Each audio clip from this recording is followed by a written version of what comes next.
I never thought my life would turn out like this. My name is Anna, and this is my story. I was born to farmers, good people who taught me the value of hard work from the time I could walk. Our days started early, before the sun came up, taking care of the animals and crops. Life was simple then. I would go to school, come home, and help out on the farm. Weekends were for spending time with family and catching up on chores. It was all I knew, and I was happy with it. But things changed after I graduated high school. My parents wanted more for me than a life on the farm. One evening at dinner, my dad said, "Anna, we've been talking, your mom and we think you should go to college." And just like that, my world got bigger. I packed my bags and moved to the city, a place so different from what I was used to that it felt like another world. College was an experience. The classes were interesting, but it was the people that really opened my eyes. Students came from all kinds of backgrounds, with dreams and plans I had never imagined. Then I met Scott in my third year. He was charming, confident, and so different from the farm boys back home. Scott seemed to know exactly what he wanted from life. "Life's too short to spend it working all the time," he'd say, lying on the grass outside the library. "We should enjoy it while we're young." I was hooked. He made life seem like an adventure, not just a list of chores. We started dating, and before I knew it, we were talking about getting married. When I told my parents, they were cautious. They wanted to meet Scott and get to know the man who had won my heart. After Scott's first visit to the farm, my dad said, "He seems nice enough, but there's something I can't put my finger on. Just be careful, Anna." I brushed off his concerns. What did my old-fashioned dad know about love? Scott was perfect, and our life was going to be perfect, too. My parents, being the kind people they are, paid for a wedding and even bought us an apartment in the city. "We want you to have a good start," my mom said, her eyes misty. "Thanks, Mom and Dad," I said, hugging them tightly. "I promise I'll make you proud." As Scott and I stood at the altar, exchanging vows and rings, I thought my life was all set. I had a husband who I thought loved me, a good job in the city, and a bright future ahead. The first couple of years of our marriage seemed fine to me. Scott and I both worked in the city, and we settled into a routine. But looking back, I can see the signs that things weren't as perfect as I thought. "Do we really have to go to your parents' farm this weekend?" Scott would complain every time I suggested a visit. "It smells like manure, and your dad always wants me to help with something." I'd sigh and try to explain, "They're my family, Scott, and they've done so much for us." He'd grumble, "Fine, but I'm not shoveling any cow poop." I brushed it off, thinking he was just a city boy not used to farm life. I grew up with those smells and chores, but now I wonder if that was a red flag. 3 years into our marriage, I got pregnant. I was over the moon, and my parents were thrilled. "A grandchild?" My mom squealed over the phone. "Oh, Anna, we're so happy for you." Scott, on the other hand, wasn't as excited. "A kid already?" "I guess that's okay." I figured he was just nervous and that he'd warm up to the idea of being a dad. My parents, as always, were incredibly supportive. They bought us a car and even paid for our vacations. I was so grateful, but Scott seemed to take it all for granted. "Of course they're helping us," he'd say. "That's what parents are supposed to do." When our son, Peter, was born, I fell in love with him instantly. But Scott struggled. He tried, but fatherhood didn't come easily to him. "Can't you keep that quiet?" He'd complain when Peter cried at night. "Some of us have to work in the morning." I held back my frustration, telling myself we were both just getting used to being parents. Life went on, and we visited the farm when we could, though Scott became more reluctant with each trip. "Your dad wants me to help fix the tractor again," he'd groan. "I'm not a mechanic." I'd watch my dad and Scott working together, my dad patiently showing him how to fix things while Scott fumbled with the tools, looking annoyed. Then, within a year, both of my parents passed away. I was heartbroken. "They're gone, Scott," I sobbed into his shoulder. "I can't believe they're really gone." He patted my back awkwardly and said, "It'll be okay. At least they left us the farm." His words shocked me. The farm, my family's legacy, and all Scott could think about was what we'd inherited. A few months later, Scott dropped a bombshell. "We should sell the farm," he said one night at dinner. "We could buy a big house in the city and live like royalty." I wanted to argue, to fight for my family's legacy, but I was so tired, worn down by grief and the challenges of being a mom. Wasn't I supposed to support my husband's decisions? "Okay," I said quietly. "If you think it's best." And just like that, with a few signatures on some papers, my family's history was sold to the highest bidder. The money went into our joint account and Scott was overjoyed. "We're set for life, Anna," he said, thrilled. "No more working ourselves to the bone. We can do whatever we want now." I nodded and smiled, trying to push down the emptiness I felt inside. This was what Scott wanted, and as his wife, wasn't I supposed to support him? After selling the farm, life changed.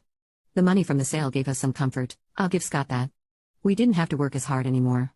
We both cut back to part-time hours, and for a while, it felt like we were living the dream. But as time passed, I started noticing things. Scott, who had never been much of a hard worker, seemed to lose all motivation. He'd quit jobs without a second thought, always with some excuse. "That boss was a jerk," he'd say, or "they expected too much." "I'm not a slave, you know." I tried to reason with him. Scott, we can't live off the farm money forever. We need to think about the future. He just waved me off. Relax, Anna. We're set for life. Why work ourselves to death? Meanwhile, our son, Peter, was growing up quickly. He finished high school, then college, and soon he was working and living on his own. I was so proud of him, but I missed having him around. One day, I was reading the newspaper when a name jumped out at me. It was an article about a successful concrete plant owned by Scott's Uncle John. Scott, I called out. Did you see this article about your Uncle John? Scott's face darkened. I don't want to hear about that old tyrant, he snapped. I knew the story, at least Scott's version of it. His parents had died when he was young, leaving him in the care of his uncle. Scott always said John had been controlling, trying to force him into the family business. He never listened to what I wanted, Scott had told me years ago. It was always about what he thought was best. So I left and started my own life. Looking at Scott now, lounging in his robe at 1 o'clock in the afternoon, I couldn't help but wonder if there was more to the story. Maybe it's time to make peace, I suggested gently. It's been years, Scott. People change. Scott's reaction was instant and explosive. Make peace with that control freak? No way. Drop it, Anna. I let it go, but the whole thing left me feeling uneasy. There was so much anger, so much resentment in Scott's words, it made me wonder what else he was holding on to, what other parts of himself he was keeping hidden. One quiet Friday afternoon, I overheard Scott on the phone. His voice was short and cold. I'm not interested in his life, and it doesn't concern me.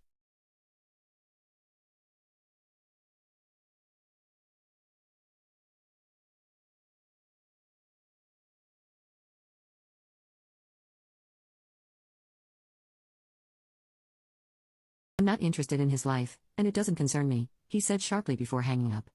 My curiosity got the better of me. Who was that, honey? I asked. Scott's face showed no emotion. Hospital. My uncle's sick. If he dies, maybe I'll finally get something out of him. I was shocked. Scott, that's a horrible thing to say. He raised you? Yeah, and he made my life hell, Scott snapped. I'm not going to see him. End of story. He picked up the remote and settled back into his chair. Something broke inside me. This wasn't the man I had married. This wasn't the person I thought I knew. Without saying a word to Scott, I went to the bedroom and called Peter. Hey, sweetie, I said when he answered. How would you feel about meeting your great-uncles? Peter was surprised but agreed quickly. An hour later, we walked into the hospital.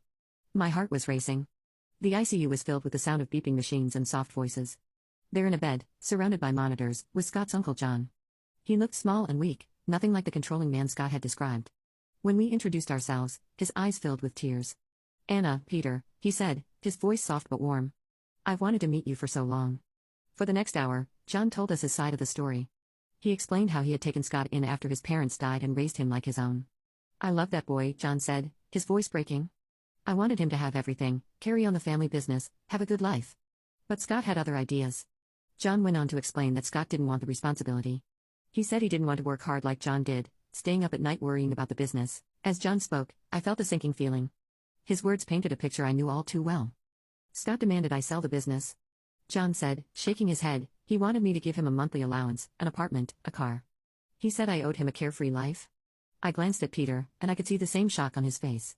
I told him, that's not how life works, Jan continued. I begged him to stay and learn the business, but he just got angry. He said he'd find a rich wife and never have to work again. I sat in Uncle John's hospital room, and memories from the past 12 years flooded my mind. It was like I was finally seeing the truth. Scott had never kept a job for long. He always worked part-time, called in sick, and took lots of days off. I had always thought it was because he was stressed or just a free spirit, but now I understood. He would always say, life is for fun, Anna. Why work so hard? A sick feeling hit me as I realized that Scott didn't marry me for love. He married me for my family's money, for the easy life he thought I could give him. I was just a way for him to get what he wanted, the rich wife he had promised his uncle he'd find. Tears filled my eyes as the truth sank in. Our life, our marriage, our family, it had all been built on a lie. Uncle John's weak voice pulled me from my thoughts. I'm so sorry, he said. I wanted to leave something for you and Peter, but I can't. It's okay, I said, squeezing his hand. We don't need anything. I had plans, Jan continued, sounding upset. A new project.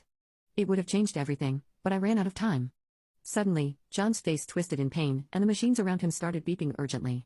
A nurse rushed in. You need to leave, she said. A few days later, the call came. Uncle John had passed away. When I told Scott, his reaction made my blood run cold. Finally, he exclaimed, grinning. Took the old bastard long enough. I stared at him, horrified. Scott, he was your uncle. He raised you?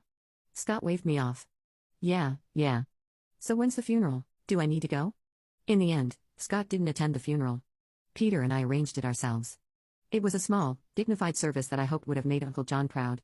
While I was mourning a man I had barely known, my husband was at home celebrating, calculating his new wealth. I overheard him on the phone when I got home, saying, "The factory's got to be worth at least 30 million. Can you believe it? I'm rich." I watched Scott strut around the house, bragging about his inheritance, and felt nothing but disgust. This wasn't the man I thought I'd married. He was a stranger in my husband's skin. Then things got even worse. One evening, Scott looked at me with cold eyes and said, "You know, Anna, you're getting kind of old for me. I think it's time for an upgrade." I couldn't believe what I was hearing. "Excuse me?" I asked. He shrugged, not even trying to look guilty. "You heard me. I'm rich now. I can do better." Over the next few weeks, Scott's behavior spiraled out of control. He stayed out late, coming home in the early morning, reeking of alcohol and perfume. More than once, I was left feeling like I had lost everything. I noticed lipstick stains on Scott's collar, and every time I confronted him, he brushed me off. "Mind your own business," he'd say. "You should be grateful I come home at all." One night, as I lay awake listening to him stumble in at 4 a.m., I realized something had to change. I couldn't keep living like this. I deserved better. But more importantly, I needed to know the truth about Scott, about the inheritance, and about the life I thought we had built together. One morning, after another night of Scott coming home at dawn, I'd had enough. "Where were you?" I demanded, my voice shaking with anger and hurt. Scott rubbed his bloodshot eyes and narrowed them at me. "None of your damn business, Santa. You should be grateful I even come back at all." I felt like I'd been slapped. "Grateful? Is that what you think our marriage is?" He ignored my question, his eyes calculating. "How much is left from your parents' inheritance? We must have some savings, right?" The sudden change of topic caught me off guard. "What, Scott? We've spent it all. The accounts are empty." His face twisted with disgust. "Empty? You've got to be kidding me." He paced the room, muttering to himself, then turned to me, his eyes cold. "Well, I guess that's it then. I'm done here." "Done with you." Before I could respond, the front door opened and Peter walked in, his eyes widening as he saw the tension in the room. Scott's demeanor shifted instantly. He forced a smile and walked over to our son. "Peter, my boy, just the person I wanted to see. I need you to sign something for me." Scott pulled a document from his pocket and handed it to Peter. "It's just a formality. You're giving up any claim to Uncle John's estate. Since there's no will, it all comes to me anyway." Final update. Peter looked confused, glancing at me for guidance. After I gave him a small nod, he signed the paper without hesitation. Scott's grin was triumphant as he grabbed the document back. Then, as if a switch had flipped, he turned to me, his voice cold and flat. "I want a divorce," he said. "I never loved you, Anna. I just put up with you for your parents' money. But now I'm rich. I don't need you anymore." His words hit me like a punch. Even though deep down I had suspected this, hearing it laid out so bluntly was still devastating. "I'm moving to Uncle John's house," Scott continued, already packing a suitcase. "Don't try to contact me. It's over." And just like that, he was gone. 33 years of marriage, packed into a suitcase and out the door. I stood there frozen, trying to make sense of what had just happened. It felt unreal, like a bad dream. I couldn't hold it together any longer. "Mom?" Peter's voice was soft, full of concern. "Mom, are you okay?" I turned to look at my son, my steady rock, and the dam broke. Tears poured down my face as Peter wrapped his arms around me. "It's okay, Mom," he whispered, holding me tight. "We'll get through this. You're strong and you'll be okay." As I clung to him, sobbing into his shoulder, I couldn't help but be amazed at the man he had become. Kind and compassionate, everything his father wasn't. Then I realized something. "You're the best thing he ever did," I whispered to Peter. "The only good thing to come out of this marriage." Peter hugged me even tighter, and in that moment, I knew that no matter what happened, I wasn't alone. I had my son, and together we'd face whatever came next. The weeks after Scott left were a blur of pain and disbelief. I tried to stay strong, to focus on moving forward, but it wasn't easy. Scott seemed determined to flaunt his new life right in my face. It started with his Facebook posts. Pictures of Uncle John's mansion, which was now Scott's home, filled his timeline. I tried to ignore it and focus on healing. Then the photos changed. A young woman started appearing in them. She was blonde, beautiful, and barely older than Peter. In one photo, Scott had his arm around her, both of them smiling at the camera. The caption made me feel sick. "Meet my fiancée, Joyce," it read. Upgrade complete. The calls started almost immediately. Friends, acquaintances, even some of Peter's old teachers reached out. "Anna dear, is everything okay?" they asked. We saw Scott's posts. "What's going on?" I couldn't take it anymore. The humiliation, the constant reminders of Scott's betrayal, it was all too much. So I did something I never thought I'd do. I called Scott and asked to meet. After speaking with a lawyer, the day of the meeting arrived. I waited at our old favorite cafe, divorce papers in hand. Scott strolled in with Joyce on his arm. She couldn't have been more than 27. Her face was covered in makeup, and she was giggling at something Scott whispered in her ear. Well, Scott smirked as he pulled out a chair for Joyce. If it isn't the old ball and chain. Joyce, honey, meet Anna, the starter wife. Joyce gave me a pitying look that made my blood boil, but I kept my cool. I have the divorce papers here, I said, sliding them across the table. I'm not asking for much, just the house. You can keep everything else. To my surprise, Scott picked up the pen without a word. Fine, have your little house, he said. I've got bigger and better things now. Scott scribbled his signature on the papers, then he turned to Joyce, his voice dripping with fake sweetness. Now I can finally be with someone I truly love, someone worthy of me. I gathered the papers, my hands shaking a little, and walked out of the cafe. Behind me, I could hear Scott's mocking laughter, but I didn't look back. I had what I came for. The next day, I filed for divorce. As I handed the papers to the court clerk, I felt a huge weight lift off my shoulders. For the first time in months, I felt like I could breathe again. Life has a funny way of bringing justice when you least expect it. For me, it came in the form of a newspaper headline: Local business tycoon's empire crumbles, nephew left with massive debt. It turned out Uncle John had taken out a huge loan just before he passed, hoping to expand his business. He had mentioned something about a new project during our hospital visit, but Peter and I hadn't understood the impact at the time. Now it all made sense. I watched from afar as Scott's new life fell apart. He sold the factory, the mansion, the cars, everything. And he still owed nearly $1 million. The icing on the cake? His young fiancée, Joyce, packed her bags and left as soon as she realized Scott wasn't the rich man she thought he was. I'd be lying if I said I didn't feel a bit of satisfaction. Karma had finally caught up with Scott. Then, one rainy evening, there was a knock at my door. I opened it to find Scott standing there, looking nothing like the smug, wealthy man who had walked out on me months ago. He was a mess, his eyes red and desperate. Anna, he said, his voice cracking. I've been such a fool. I see that now. Please, can we talk? Against my better judgment, I let him in. For the next hour, I listened as Scott poured out his heart. He told me how he had lost everything and realized what really mattered in life. I was wrong, Anna, he said, his eyes begging. So wrong. But now I see you were the only one who ever truly cared for me, the only one I've ever really loved. Then, to my shock, Scott got down on one knee, pulling out a small velvet box. Anna, please give me another chance. Marry me again. Together we can get through anything. For a moment, I was speechless. Then I did something that surprised even me. I laughed. It started as a small chuckle and grew into full-blown laughter, with tears running down my face.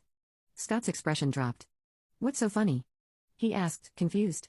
When I finally caught my breath, I looked Scott straight in the eye. Oh, Scott, did you really think it would be that easy? That you could treat me like trash, throw me away, and then come crawling back when your life fell apart? His face darkened, and he stood up, angry now. Listen here, he snarled. This is my house too. I have rights. I calmly walked to the drawer where I kept the divorce papers, pulled them out, and showed him his own signature. No, Scott, you don't. You signed away any claim to this house. It's mine now. Get out, or I'll call the cops. For a moment, I thought he might argue, but something in my face must have told him I was serious. Without another word, he turned and stormed out, slamming the door behind him. As soon as he was gone, I called Peter and told him everything. My wonderful son was, as always, supportive. You did the right thing, Mom, he said. I'm proud of you. Those words meant more to me than he could ever know. In the weeks that followed, I made some big decisions. The house, with all its memories, both good and bad, felt too big for just me. So I sold it and used the money to buy a cozy apartment in a lively neighborhood I had always loved. At 62, I'm finding that life is just beginning. I've started traveling, visiting all the places Scott promised we'd go but never did.